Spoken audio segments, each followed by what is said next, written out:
How's it going, everyone? It's Mecha-san here. And so we approach the month of June, or rather, we're in the first week of the month of June here, so a bunch of stuff has come out, both in video games, which is natural, as E3 is literally around the corner, and also but TV shows as well. The biggest one, of course, is Disney's The Owl House. We finally got the Season 2 trailer.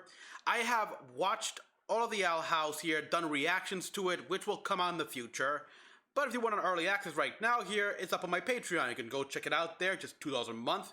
Gives you early access. And it's a fun show. It's a very fun show. I enjoy it. I love the characters. I love the little shippings going on here. And I love the underlining story here, the mystery behind it. Which makes sense given who the creator is. Speaking of Dana Terrace here, I'm fully aware that she went on Reddit AMA here and answered a few questions.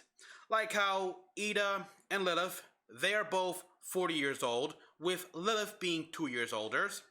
Even going on to confirm the sexuality of Luce and Amity here, with Luce being bi, and Amity going as gay. Cute and all here, and while I'm all for Lumity, I gotta say, one of the little criticism I got in the show here is how it's kind of moving a little fast there. It's like, okay, Amity, you went from sort of being annoyed with Luce here, kind of almost offended in a way, to hardcore crushing on her, which is cute. It's adorable here. But I fully expected the romance to start building up here and eventually become full-blown, like, awkward adorableness in Season 2. Speaking of which here, yeah, it was announced that Season 2 would happen long before even, like, Season 1 was announced or something like that, or maybe it was the same here. I'm pretty sure I'm confusing it, but yeah, Season 2 is gonna be 21 episodes from last I hear. That's great because there are still quite a bit of mysteries here between the Day of Unity, those letters that Luce's mom has been receiving, who has been writing those, and on a more lighthearted note here, where are they getting those books from Azora? Yeah, that's a big question here, which I really want to know. Is Azora an actual thing here? There's obviously a lot more here, like how the Bat Queen is also a palisman. What's her story? But we'll hopefully get that all revealed here. Although I don't think even with the 21 episodes, it's enough time here, especially to answer those mysteries and then have new mysteries happen, especially with what I heard Season 3 is. So, yeah, Season 3 was indeed confirmed here. Unfortunately, Season 3 is only gonna be 3 episodes, each 40 minutes long. That is just not enough time. And this is a great show, and Disney does this. Why? Well, I'm sure there's a lot of reasons, I'm sure there's a lot of official reasons, but I'm of the option that they just don't like the LGBT community here. The fact that you got 2 characters here that are, one's gay here, one's bi, and everything, and yeah, current head of Disney are a bunch of old men who are stuck in the 19 to very early to slightly mid 20th century here that just look down on the queer community. My stance on those people has always been, whatever. It's like, alright, so you're this guy's attracted to other guy, this girl, she can go both ways. They got people who had a sex change. Whatever. Doesn't affect me in any way, shape, or form. So why should I care? Their life, their way, their preferences. That's my stance. So Dana, just go to Netflix. That's what I say. Like, have an exclusive series on Netflix here. You have freedom, and you will bring in so much attention there. That's my opinion right there. Okay, so going on here now to the reaction to the season 2 trailer here. We've seen the promotional poster for this show, and it's quite clear that this is going to be a lot darker here. Even the opening scene here for this one, it's got a much darker tone here, what, with a twilight sky and everything. Which means season 3 here. Oh, I can't wait for that. Without further ado, let's watch. Oh boy, oh boy, oh boy. Hola, Mama. You haven't heard from me. Hola, Mama. It's been a week and a half since the petrification ceremony. A week and a half. Destroyed the portal home. A week and a half. I love. Emperor Belos was going to kill Ida if I didn't hand it over. But I love how they subtly put in time, how much time has been passing by here. She's not gonna understand any of this. Nope. That's okay, Luz. Just keep moving forward. This world is filled with inexplicable magical wonders. So it's been 1 month and a week. Magic, but I'm gonna study all I can and find a way back to you. Yeah, we got Lilith now in the Owl House. Gus has grown up a bit. We know that she went through a growth spurt. We got with that Luz's mom, the giant, the Titan, Emperor Belos. Oh, ho, ho! Dark. Oh, I like this. Nice designs. Ah, Ida's mom. Oh, the leader of the coven, the other covens.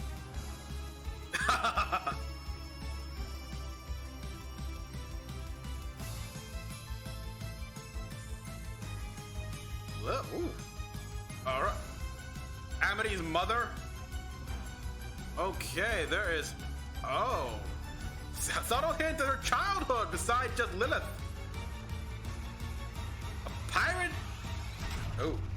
Knock, knock, human.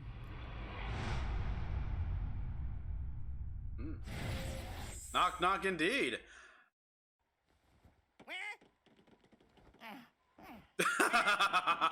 Oh, that's adorable.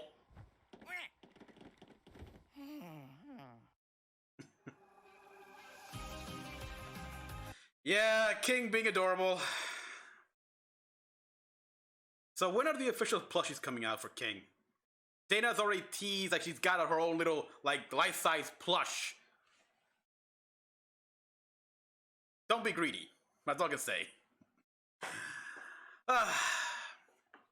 So there's a lot to unpack here. Of course, I love it when shows establish a time frame here. Like, how long has it been? Like, we know, of course, that in the show they've had some silly hijinks and adventures off screen here. What, with Luz's little eating contest that she went in through, and some crazy adventure she had in which was referenced when Luz returned library books.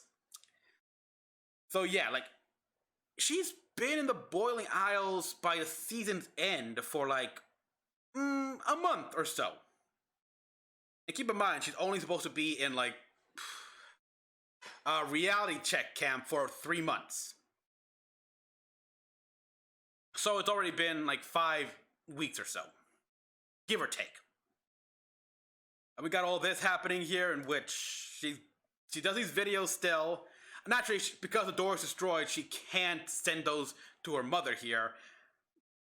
But she can still record them, which actually begs the question, how is she keeping her phone charged? Because we see right there, she's got a full, oh, for crying out loud. Oh, thank you. As I'm recording this, it is technically my birthday. So people have been sending me some stuff. But anyhow, like I was saying, she's got a full charge on her phone. We know that she's been keeping her phone charged thanks to the portal, and that's how she got reception and everything to watch YouTube videos, as King showed. So the question is, now how is she keeping her phone charged here? What? Does she have a solar charger? That could be an easy explanation. External battery, whatever. And that, yeah, she still has the key to the door. No doubt, Belos will want that here. That key will be essential to get what the Gravity Falls portal gate he's making working. And here we got, of course, I like this. We got good old Albert with Luce and King writing Albert here, and we see Lilith here wearing her new outfit because no longer needs that. I gotta wonder though, because they established as well, Dana said that she dyes her hair to look more intimidating. So now that she no longer has to do that anymore, no longer be part of the coven, will she let the hair dye just run off and stuff? Be cheaper. But there's the distance here and look on her face clearly also shows that there is some tension between these two.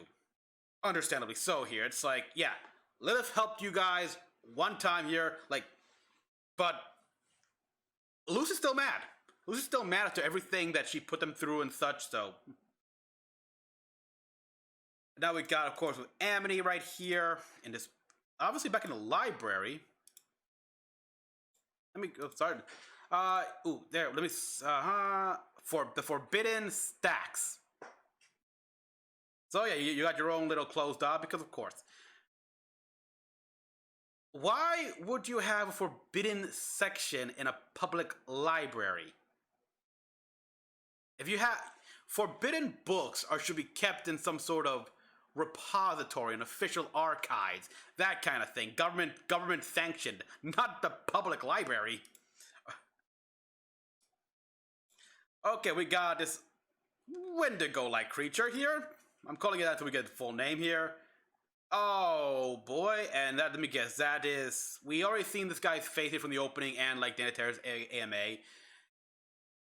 This one right here makes me wonder, is this Emperor Belos? Because we saw in one scene here when he was exhausted here and he somehow consumed, not ate, just consumed, absorbed, if you will, the stored up magic of a dead palisman. We got some knights here, so got new. We see Gus, right? We see good old Augustus there, in which he hit a growth spurt. He's also learned some new magic. And here we see Luce's mom, Luce's mom is a nurse. And yet I see here with the key and everything, it's like she's going detective here, complete with the a green looking duster. I mean, it could just be a regular jacket, but yeah. And now we got Luce dressed as a pirate here, so we're gonna have a pirate episode. I gotta wonder if this will be close to the end here with the Titan waking up. And this will probably, no doubt have to do with story involving the Bat Queen. Teleportation, Emperor Belos. We have this scene right here, which I love this scene. This is just, this is horror. You can tell. Dan Terry's a fan of horror here. I'm not big on the horror movie, but this is a classic scene where these statues are like nuns or just sweet-looking ladies, and they bleed, glowing red eyes and blood. Although I wouldn't be surprised if this is played out as a joke here. Like, they see that, and I can see Ida going, yeah, whatever, go for the drama. Certainly wouldn't be that far-fetched of this show here, because this is common stuff. It's like, we see this like, meh. Alright, we see Luce right here, which she jumps here, obviously being propelled by an ice block. But look at her fashion here. Like, yeah, she's got her magic cape, but her pants. And look what she's got.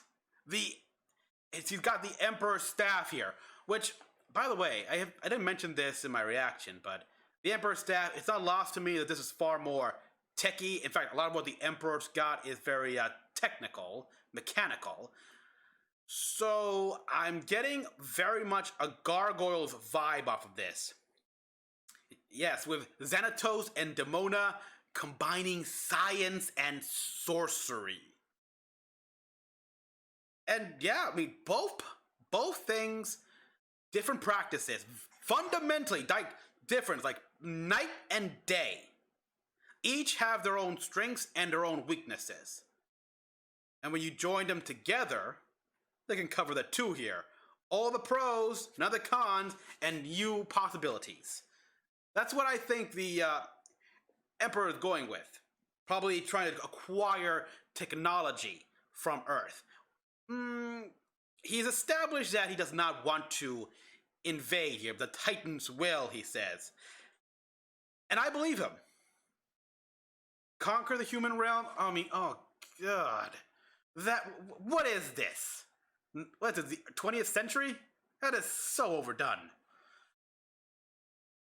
But if we're talking about, say, Star versus the Forces of Evil ending here, we're talking, like, the Day of Unity here is, as the name implies, where the human realm and the witch realm become one. We got a new owl creature here. So yeah, like, we know that even though the curse has been halved, with one half going to Lilith, it's not entirely gone. So it's something new entirely here. Alright, we got another new design here, which... I love it. I love these out of these world designs. In any other place, they'd be like Lovecraftian nightmare horror fuel, which would still be awesome. But here, it's like, you can't help but laugh, and in a good way. We got a new character here introduced with this woman, which, I don't know, could be maybe related to Willow here. It's one of those reasons where people are wondering, why was Willow in the Abomination track? When she clearly has an incredible, like, natural affinity for plant magic. To the point where she doesn't even need to cast the circle. It's like she wills it. She gets angry enough and they come. Maybe we'll get, that's another mystery here. Oh, we got Amity. Which, again, I forgot to mention this, but I also know why she has her hair dyed, and wow. I am not surprised at this, but I feel for her. She needs to get out of there and move to the owl house. Okay, a new creature here, who knows? Obviously, the matriarch of the Clawthorns, and I love how her talisman is an eagle. Like what is that? A brown eagle? Bald eagle? Hard to tell, because it is technically made of wood.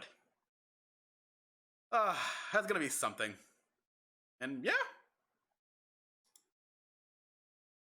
Okay, we got an abomination and a mech in like armor, power armor, I believe. All right. Oh yeah, Kim. We got this one here who she's gonna play a much bigger role here and get angry. All the leaders of the other main covens. Interesting. I like this one. Now, we already saw this guy from the construction coven in the show in the episode Convention here, where Dana Terrace's character sent him flying off, saying, "I am destroyer of worlds." That's genius, by the way. Okay, but we got a lot of personality here. The question is now, who is going to take over as the leader of the Emperor's Coven? A lot of people think it's going to be Amity's mom. And I'm all for that. But obviously, we can see who the abomination the coven leader is. We got a bit of King there. These two are back in school now with Luz teaching them how to use the glyph spells. Yeah, we can also see that Ida's gem is still dark.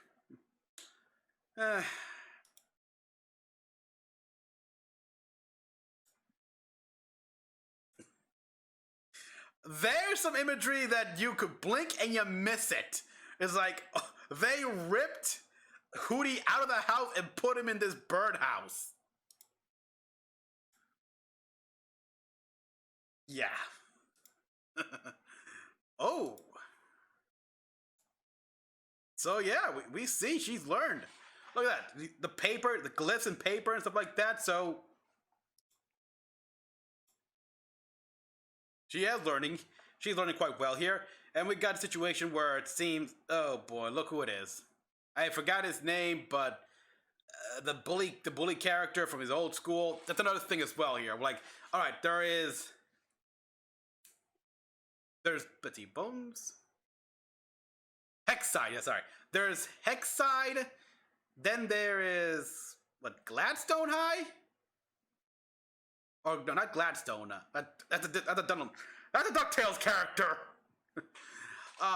Glandis. There's Glandis High as well. What other schools are there? How big is the Boiling Isles? But yeah, that's the thing. We're gonna see more about the Boiling Isles, stuff like that. We saw like Luce here. Obviously experimenting a bit more here. All right, combining the fire glyphs with the ice glyphs like this, linking them together. Okay, we see. Okay, interesting. This Ida as more like in her 20s? And yet the curse clearly hasn't affected her hair yet. Nice water dragon design here. We've got. This was a surprise to me. We finally see Amity's mother and Industries. Blight Industries! We're learning a bit more about Amity Blight's family here. Like, they run a company. Like, a conglomerate. A Magitech industrial empire. That's what I'm getting at here, but wow. Like, and I love that. Blight Industries.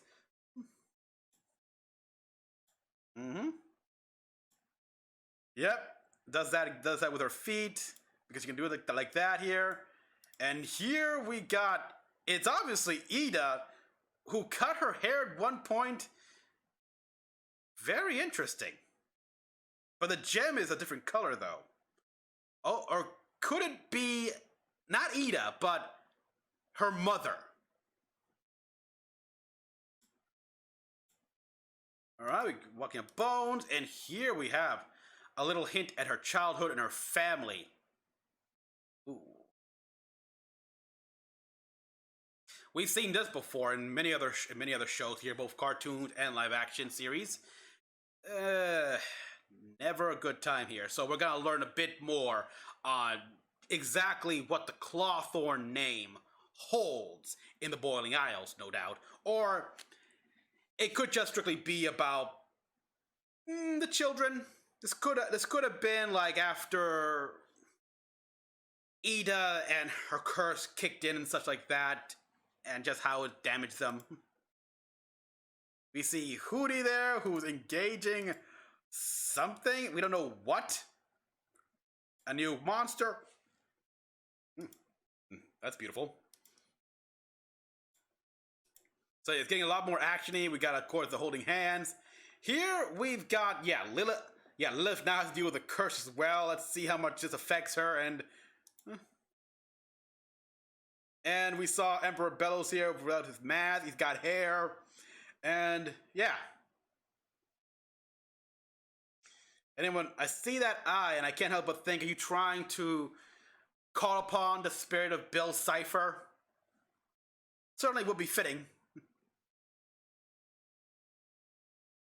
But yeah, there is a lot to unpack in just these quick scenes that flash by. Like, oh yeah, of course. And the shippers here, Lumity shippers, go nuts when they see this scene right here of.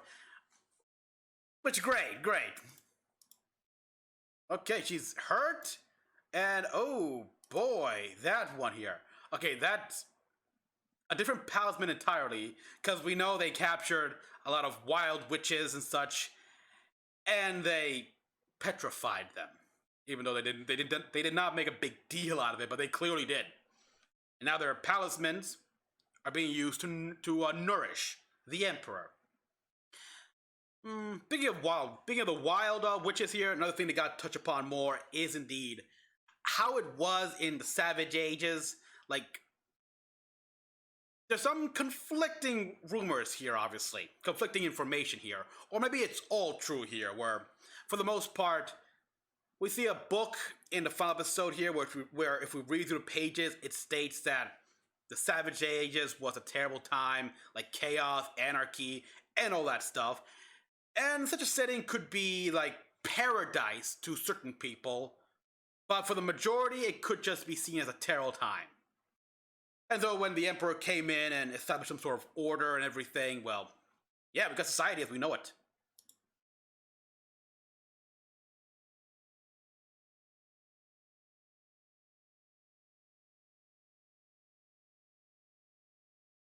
And we got this cute scene right here, which...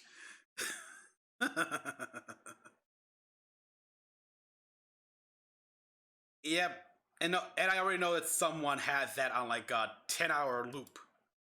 And just a 10-hour loop going over and over again, and it's adorable. Oh boy, so yeah, second season, it's gonna be long here. It's gonna be chock full of action, of drama, mysteries, about so much answers being thrown our way here. We're gonna learn more about the Clawthorn family, more about the Blight family. Oh, the Emperor, all the other Coven and their leaders, as well as just the new dynamic within the Owl House having Lilith. I can definitely see her and Ida clashing over the way they do things here, because we see how Ida can be pretty like laid back and just messy as hell, but Lilith here, she's clearly far more like, well, as Ida put it, prissy.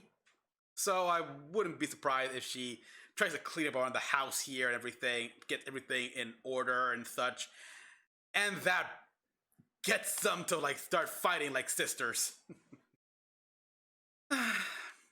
So yeah, and we don't have to wait that long for this show. Actually, here it comes out on the 12th of June here, which is just a few days away as of this recording.